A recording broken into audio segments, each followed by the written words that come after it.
Ada satu ungkapan Ustaz, atau kata-kata lah, apalah arti sebuah nama, kata Ustaz. Sebab ketika kita menamakan diri sebagai kelompok salaf, padahal kami melihat pemahaman yang seperti Ustaz sampaikan tadi, menyandarkan diri kepada Al-Quran, kepada hadis Nabi dengan pemahaman para sahabat, itu juga dipakai umpamanya seperti di Muhammadiyah, Al-Irsyad ataupun Persis umpamanya. Sama Ustaz, ya walaupun mungkin secara fikih mungkin ada perbedaan di sana sini.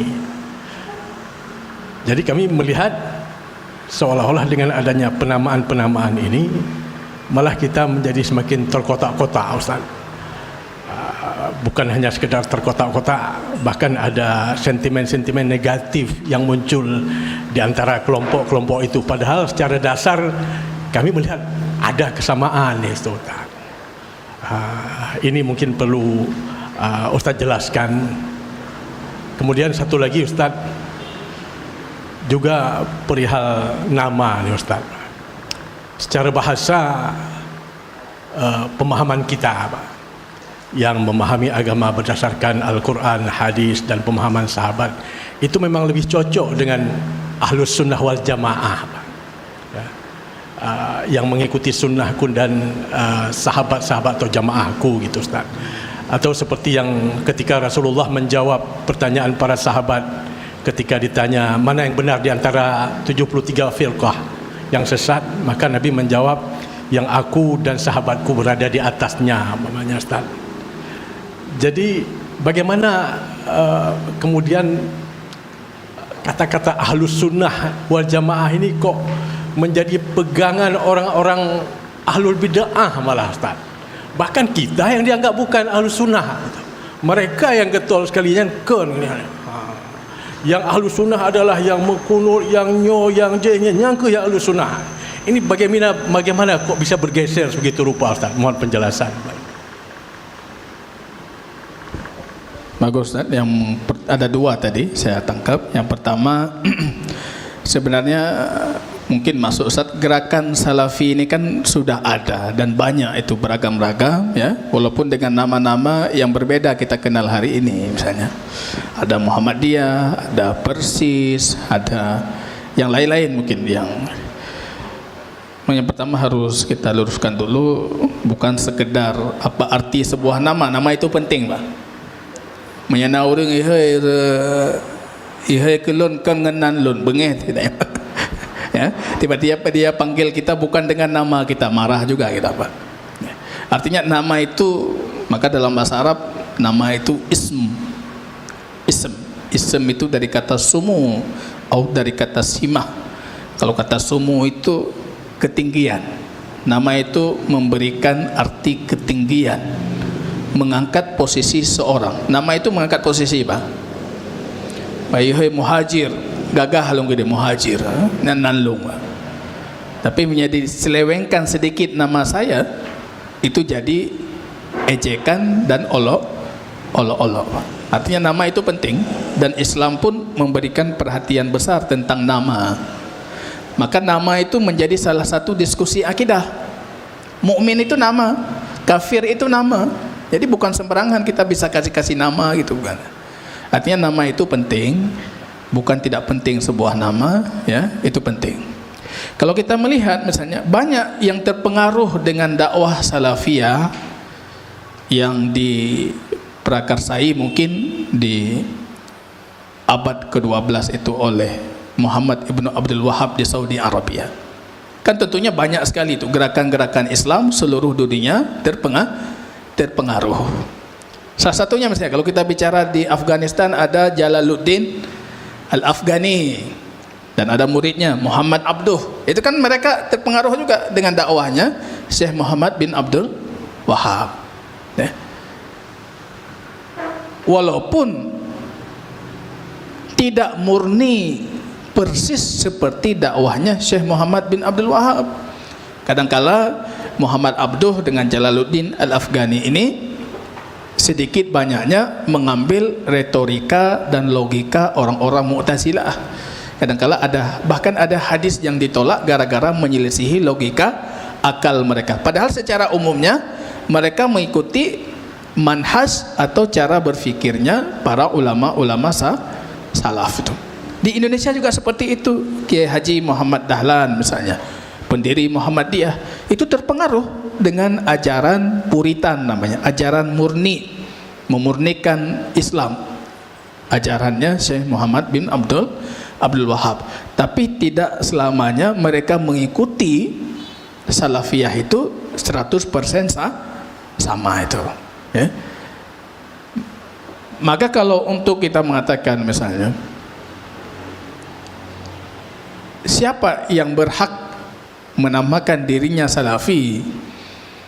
Tentunya kalau kita mengatakan manhaj salafi itu adalah Islam, manhaj Islam, yang pastinya kesimpulannya tidak ada seorang pun yang berhak mendakwakan dirinya lebih Islami ataupun lebih salafi dibandingkan yang lain.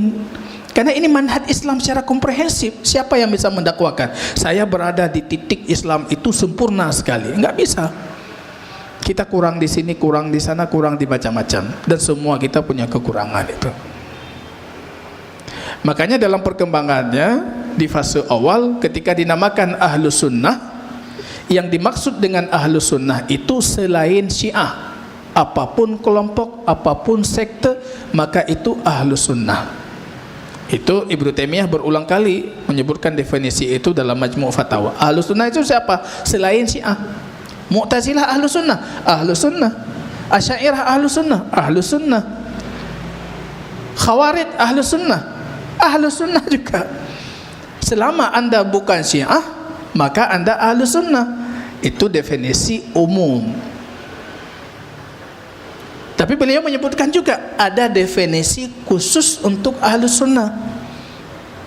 Definisi khusus itu adalah mereka yang mengikuti sunnah ini secara terperinci, bukan cuma di konsep umum, tapi bahkan di konsep rinciannya mereka mengikuti ajaran Ahlus Sunnah.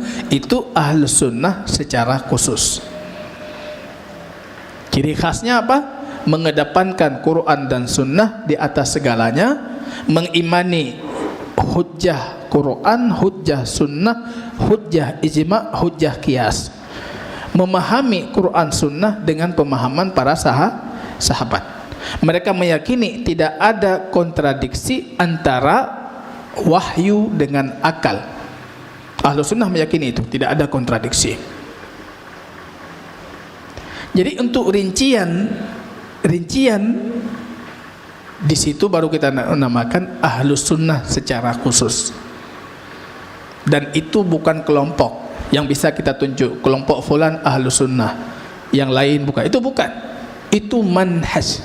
Manhaj artinya cara. Kalau Anda mengikuti cara ini secara sempurna, berarti Anda Ahlus Sunnah lebih sempurna dibandingkan yang mereka mengikuti secara tidak sempurna. Mendakwakan saya lebih salafi, saya lebih sunnah, itu tidak mungkin. Sama dengan Anda mendakwakan saya lebih Islami. Islam ini kan bukan cuma berbicara tentang sifat Allah, bukan cuma berbicara tentang pelaku dosa besar hukumnya apa, imamah, kepemimpinan dalam Islam, bukan cuma itu. Islam itu komprehensif. Ketika Anda mendakwakan saya lebih Islami, saya rasa tidak ada yang berani mendakwakan itu. Lu Muslim lebih pah daripada orang lain, nggak ada. Tapi kita selalu berikhtiar, berusaha untuk menjadi Ahlus Sunnah yang khusus tadi. Bahkan dalam rincian apapun kita mengikuti petunjuk sunnah Rasul itu. Itu yang kita coba itu. Kita berikhtiar. Kalau kata Imam Syekh Albani rahimahullah, jalan ini panjang. Jalan ini terjal. Orang sebelum kita, para sahabat itu lari di atas jalan ini, itu seperti kilat, seperti kuda. Kita lari seperti kura-kura, Pak. Ibadah kurang, akhlak kurang, akidah kurang, ilmu kurang, baca. Enggak penting, kata beliau.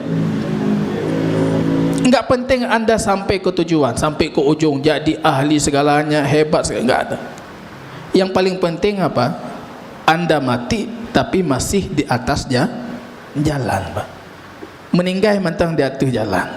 Walaupun kita pelan-pelan, ilmu dikit. Landasan amal ahlu sunnah itu ilmu. Kalau kita minta nasihat, apa seharusnya yang harus dinasihati? Memperbanyak menghadiri majelis ilmu. Banyak hadir majelis ilmu. Wallahu ta'ala alam.